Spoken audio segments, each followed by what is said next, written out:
diskusi publik yang baik itu adalah hasil dari kemerdekaan masyarakat yang tidak bisa diintervensi, dan siapapun yang bisa menghadirkan diskusi publik yang cerdas itu akan melahirkan proses politik yang baik dan akan melahirkan pemimpin yang baik. Ini tugasnya media.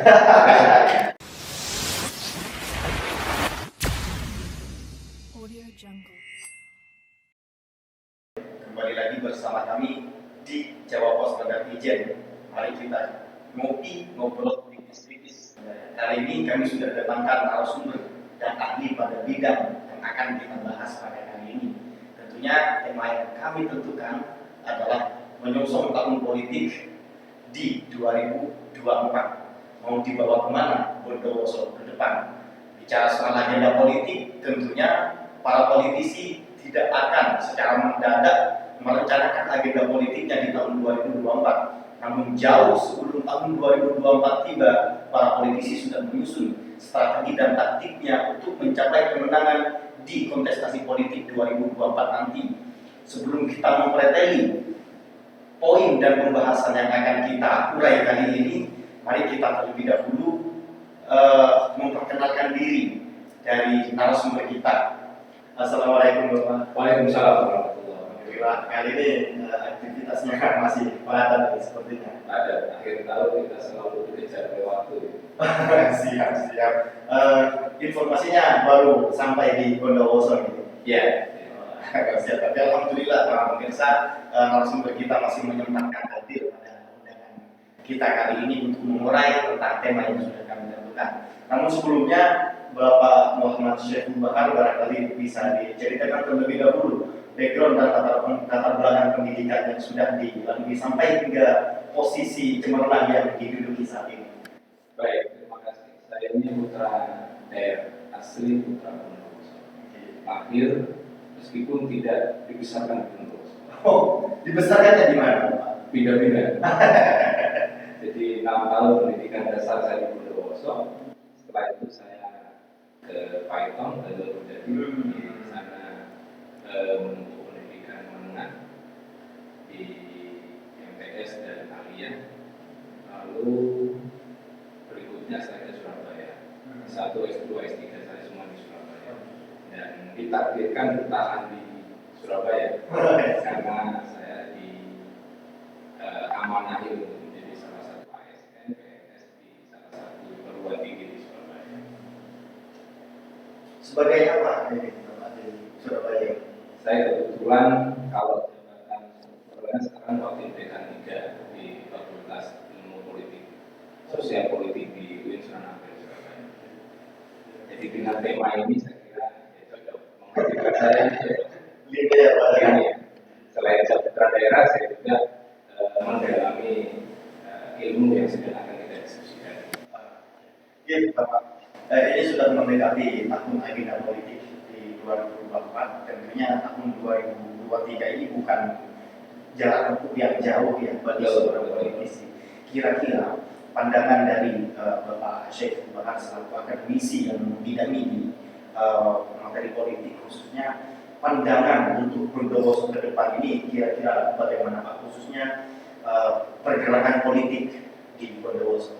Ya, Bondowoso itu harus memberikan uang lebih banyak kepada banyak politisi untuk berani sekedar running taruh di Pilkada 2024. Salah satu yang menurut saya hingga saat ini Bondowoso itu tidak memberikan kesempatan.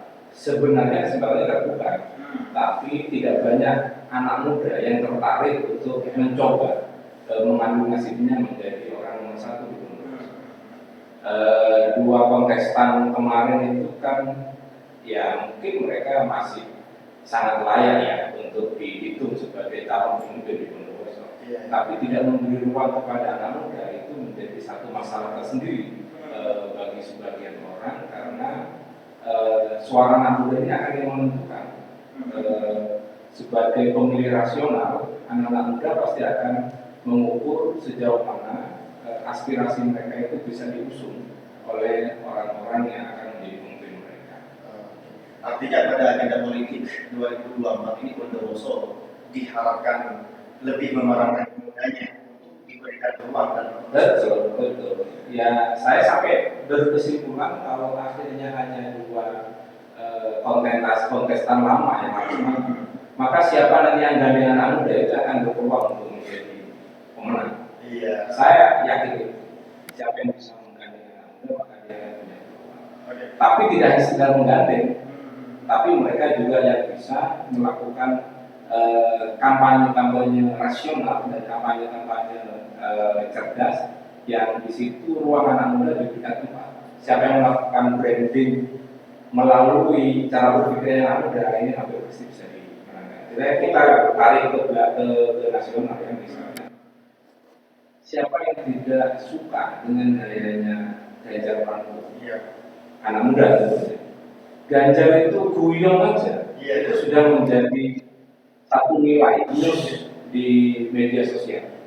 Kenapa? Karena Ganjar tahu di mana dia harus bisa menyentuh kelompok anak muda ini. Dan anak muda ini kalau disentuh, mereka tidak hanya sekedar akan menjadi pemilih, tapi mereka akan menjadi endorse yang sangat kuat karena mereka punya peran yang namanya media sosial yang tidak dimiliki orang tua.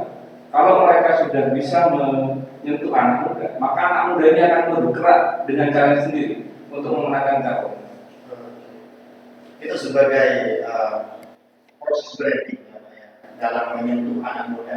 Tapi kalau misalnya sebagai pelaku, misalnya sebagai pelaku politik ya, perlu nggak nih generasi muda di Bondowoso untuk ikut berkontestasi, bukan hanya sebatas Harus. Saya kira memang para misalnya anggota DPR di Bondowoso yang cemerlang dan mereka masih muda itu banyak. Banyak.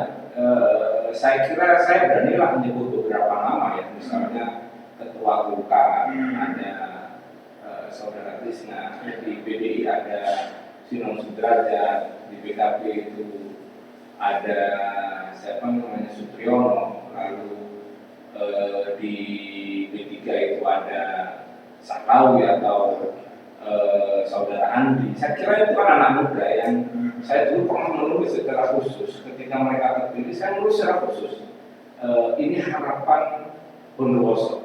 Kenapa? Karena anak muda yang mereka rata-rata itu para aktivis 98 menjadi anggota DPR, pasti mereka masih punya yang namanya idealisme reformasi.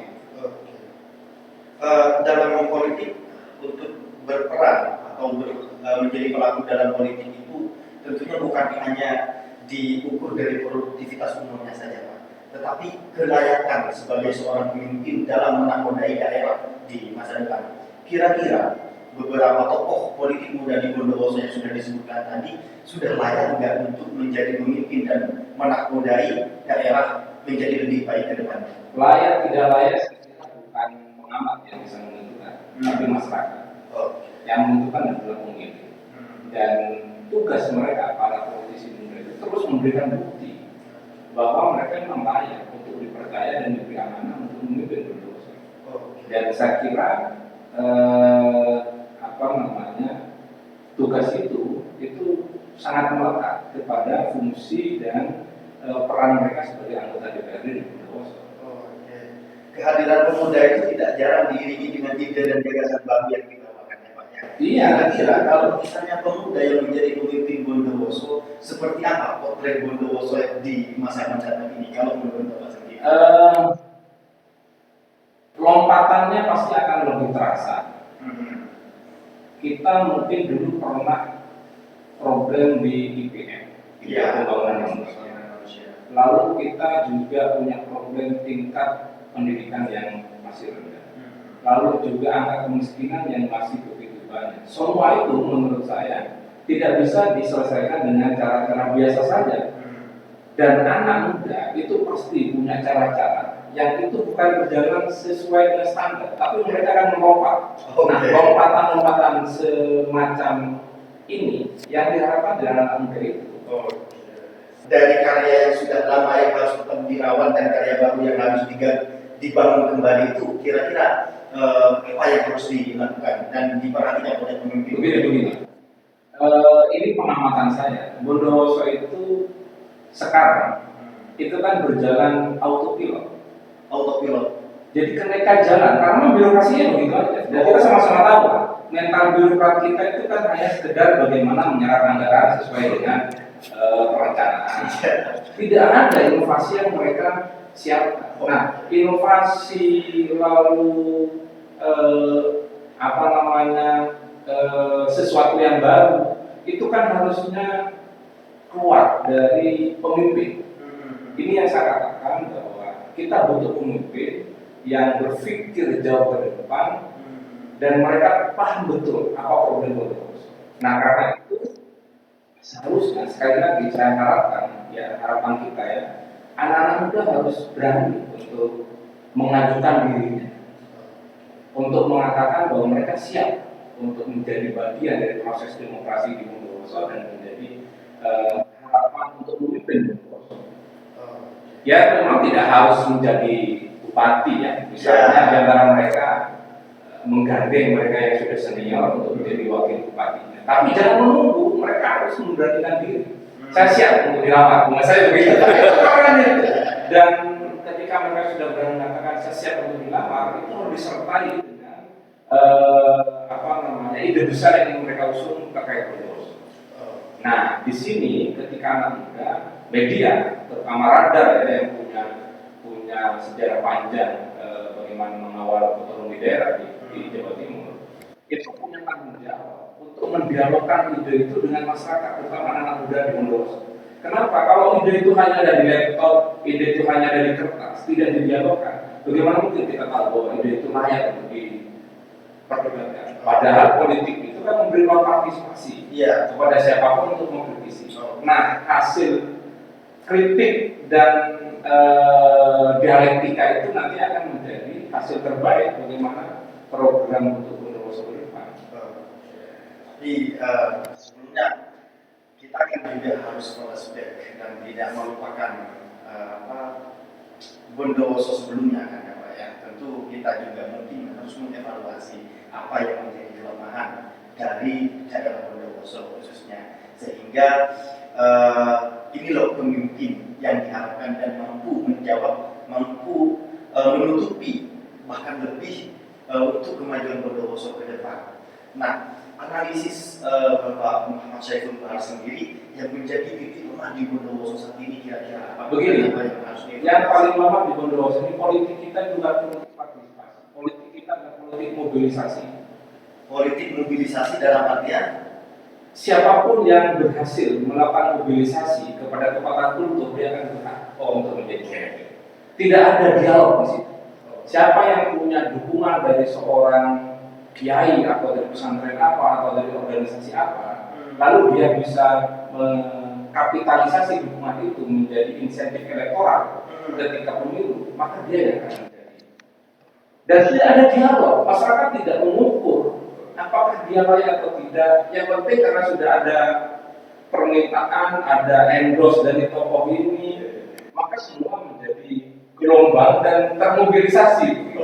Dan saya kira ini salah satu evaluasi kita ya, karena memang salah satu kelemahan dari banyak pengamat kenapa kualitas demokrasi kita tidak beranjak cepat baik, karena memang partisipasi politik itu masih lemah, partisipasi politik itu masih rendah. Artinya tergerakkan oleh kekuatan kultur Pak ya? Kekuatan kultur, bukan karena faktor kecerdasan dalam berpolitik. Bukan, mereka tidak tahu apakah ketika mendukung ini nanti indikator-indikator pembangunan itu bisa dicapai atau tidak.